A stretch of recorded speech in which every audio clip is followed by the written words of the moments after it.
My camera is giving up and I'm trying to hold it together, but I basically have to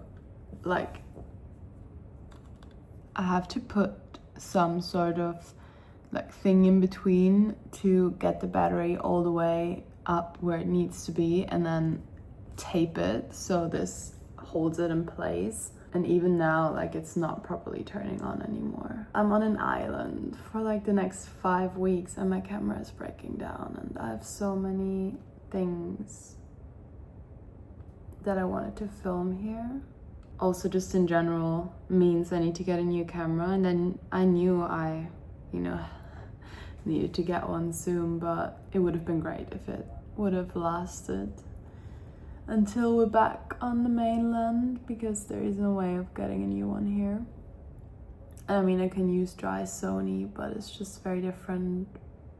I'm not used to it yet, but you might see some different kind of content from me while I'm here for now, because I don't really know. So I'm trying to just accept things and not get too annoyed by it, because I can't change it and it's not gonna help if I feel bad about it now. Things like that just always throw you a bit, I guess, like very unexpected. We are actually going to pick up Jai's siblings in like an hour from the airport, and they're gonna stay with us for a week. We actually have so many different people coming, but only staying for like 1 or 2 weeks, and we're here for the full 5 weeks. It's gonna be a lot busier. It's also been nice to have a bit of solitude before people are coming. We had like almost 3 full days, 2.5 days of just us being here, and to be honest, like, I probably could have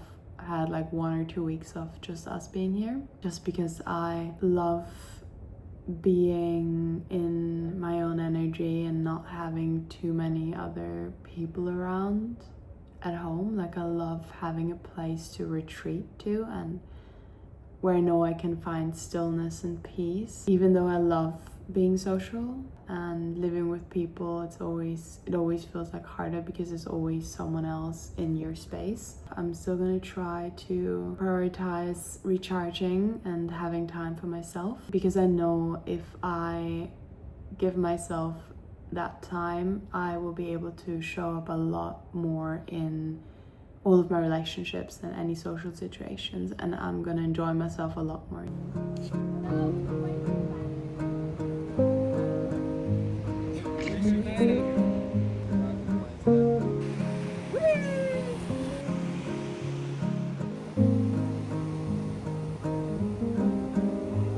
You think it's gonna pop up as... There's 2. Jai! There's 2 turtles!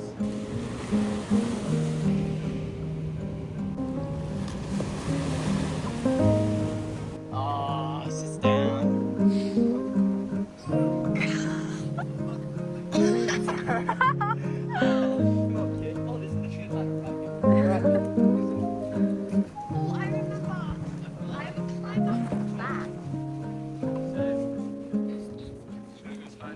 Guys, it's pouring right now and I kind of want to go out into the rain. I'm gonna try to take you with me. Look at that.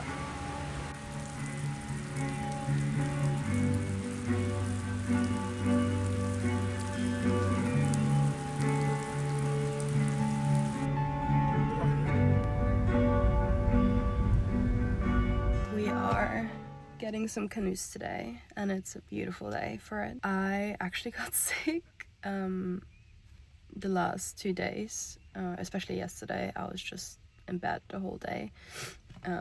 I still don't really feel that good, but I didn't want to miss out, so I think being outside is also going to be good for me. I'm excited. I think it's going to be really nice. I hope we see a lot of sharks.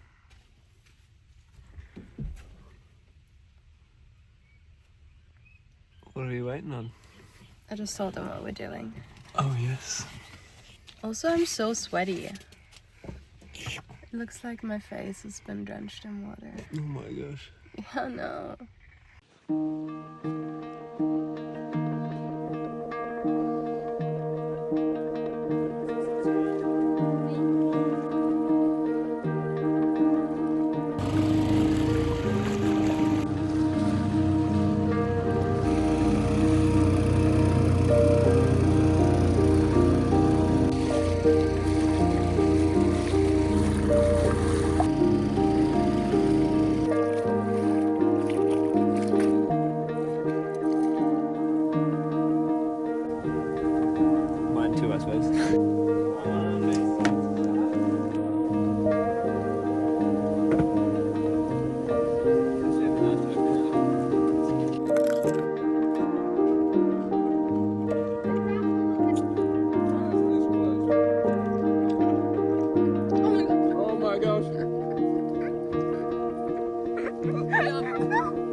haven't done this in a while, but when I started posting on YouTube, which was around May 2024, so almost a year ago, I used to basically do journal entries and then in my videos sit down and talk about them. Because I was traveling so much, I kind of found it very easy to find these bigger themes for every week that I was on the road and experiencing new things, that I really liked this way of, learning to speak to the camera by reading my journal entries. It almost felt like an easier entry to doing this rather than just having to freely speak from the beginning. But after a while, I just, wanted to share life a bit more organically with you, and it felt like a bit too formal sitting down and reading out of my journal every week. But then this morning I was writing,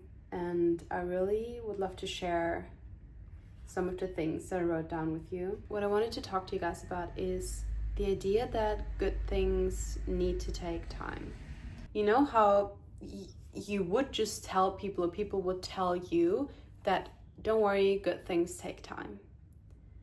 And I've never questioned that before, but then a couple of days ago, it popped into my head, and I was like, the second I thought about it a bit longer, I was like, how could I have not questioned that before? Like, why? I was so intrigued where that came from and what that actually meant for my life, that this morning I just took some time to kind of just see how I actually felt about it. And I came to the conclusion that I don't agree at all. Like, I think that good things don't take time. They take dedication, and they take being open and honest with yourself.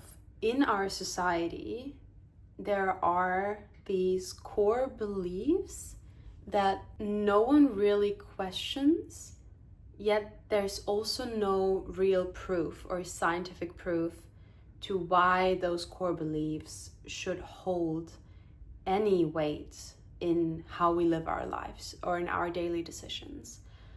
They're just there. And I think that can be kind of tied to traditions. I think that beliefs can also be seen as a sort of tradition in that way of how we value them.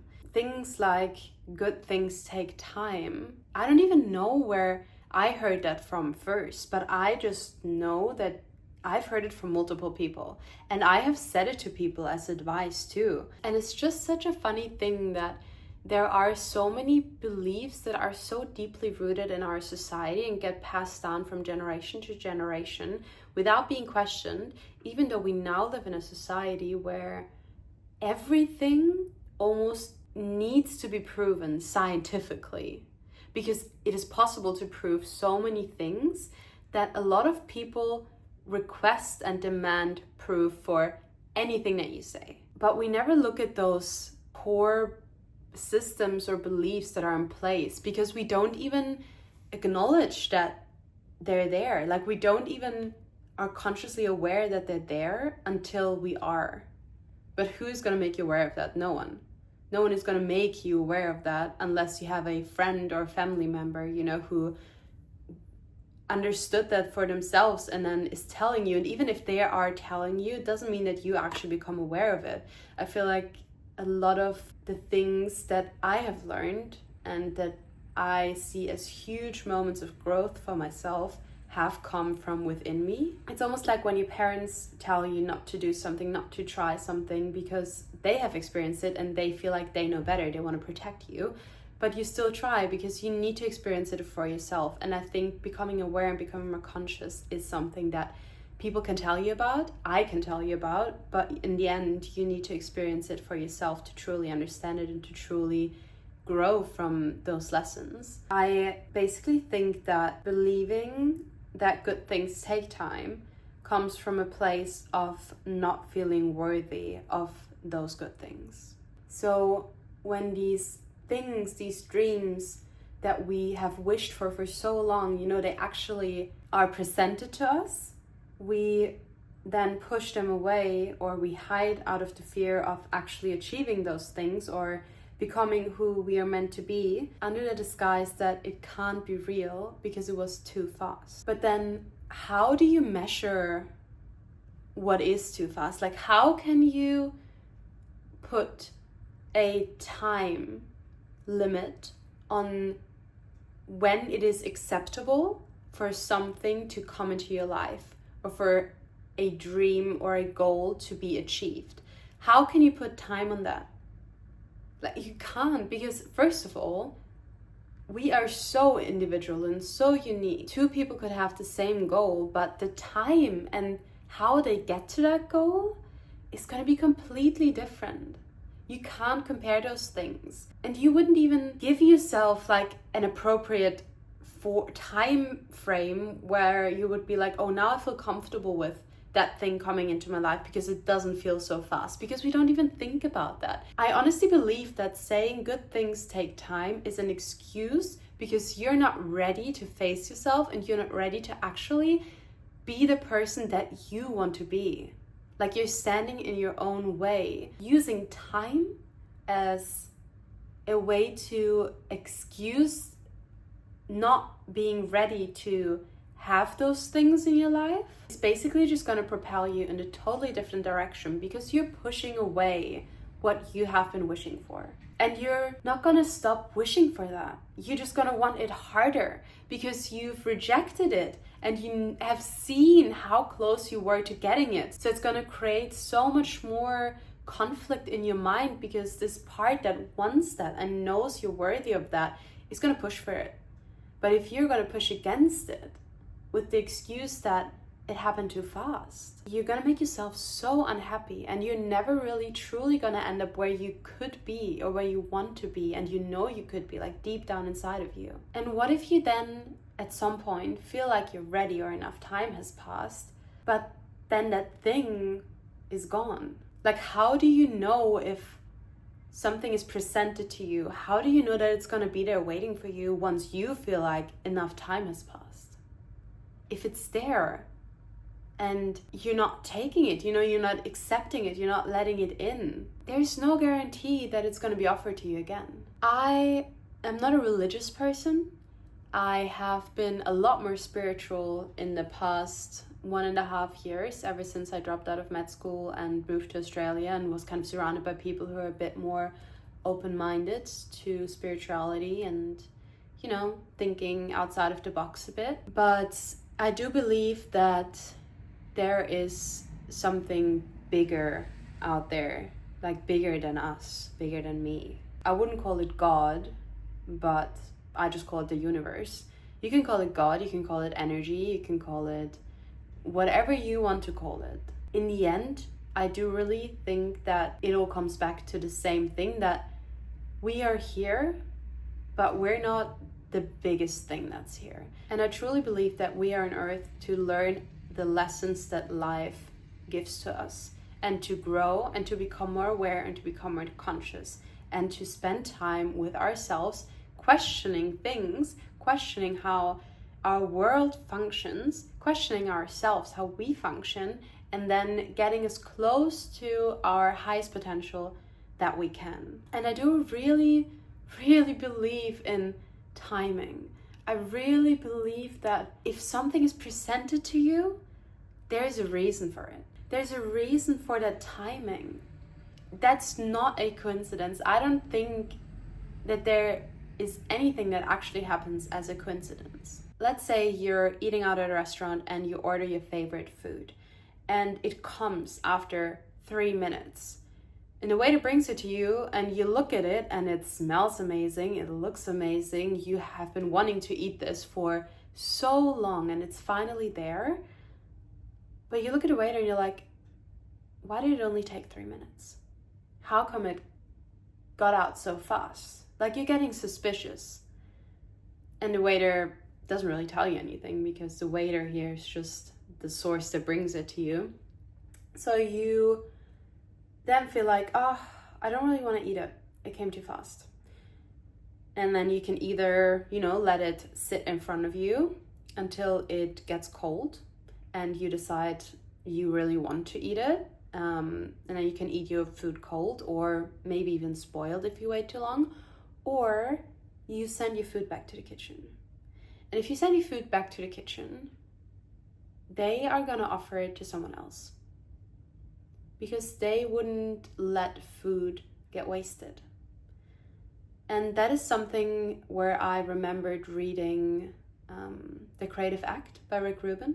And there was this part where he talks about how when there is the time for an idea to be born or to come into reality, come into our world, it will be presented to people, multiple people maybe even. For you, that can feel like this sudden urge of, you know, this light bulb moment that we describe as like, it feels like you have this light bulb that just goes off in your head and you're like, this makes sense, like I need to create this, I need to do this, I need to, that can be anything, like it can be a business, it can be a painting, it can be a book that you want to write, it can be a movie, it can be a video idea, you know, a poem, it can be anything, but it will feel like this needs to be made. So if you then decide not to make it, he says that it will find its way into our world.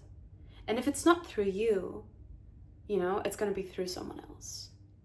And I do really think that it's the same with our dreams and goals. Not exactly the same, because they're ours to some extent, like we try to manifest them.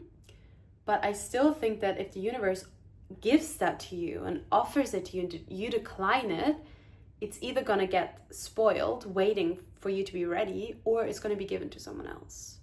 Even if you get it back when you're ready, you never know if that is still the thing that you want. What you want right now might not be that thing that you're going to want in 10 years, in 1 year, in like 3 months, tomorrow. You know, your life can change so drastically, so fast. My whole life changed in 1 month. It took me 1 month to drop out of med school, stop drinking, move from Austria to Australia, start creating.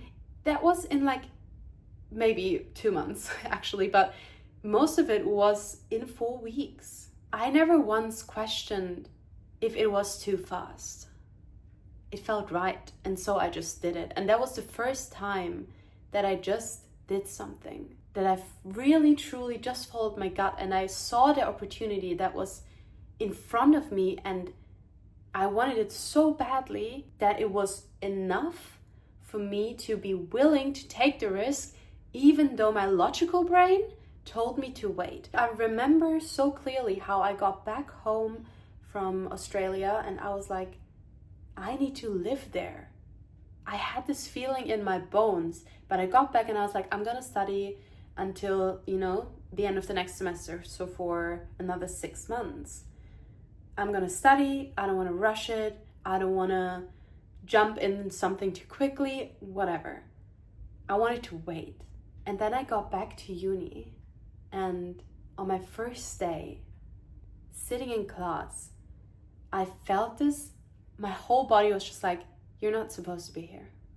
You're not supposed to do this. In the first hour of my first class back in uni, I sent an email to my study department to request to take a year off. And I think it's really important talking about that, or understanding that, yes, manifesting something is hard, and learning how to properly manifest is hard, but in the end, it's not gonna help you at all if you can't see the things when they're in front of you and accept them. So what I'm trying to say is that the hard thing is actually not manifesting itself. If you don't want to use manifesting, you know, just working hard or doing whatever you need to do to get those things, to get to the point that you want to be at, to achieve your dreams and achieve your goals.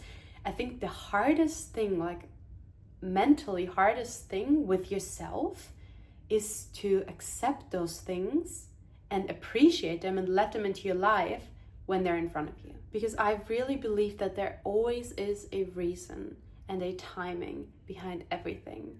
And our job is to understand what we want, and then obviously work towards it.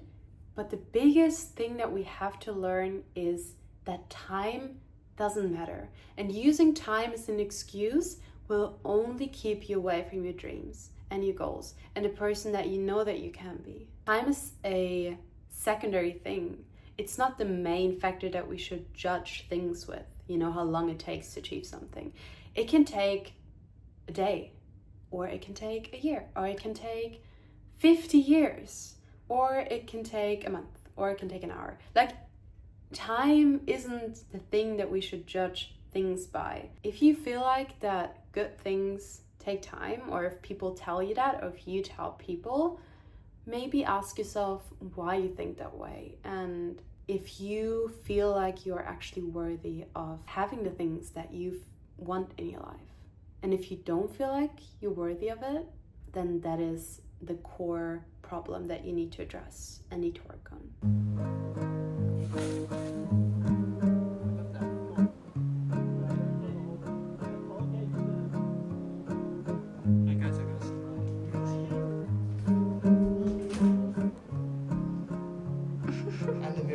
So I built things next.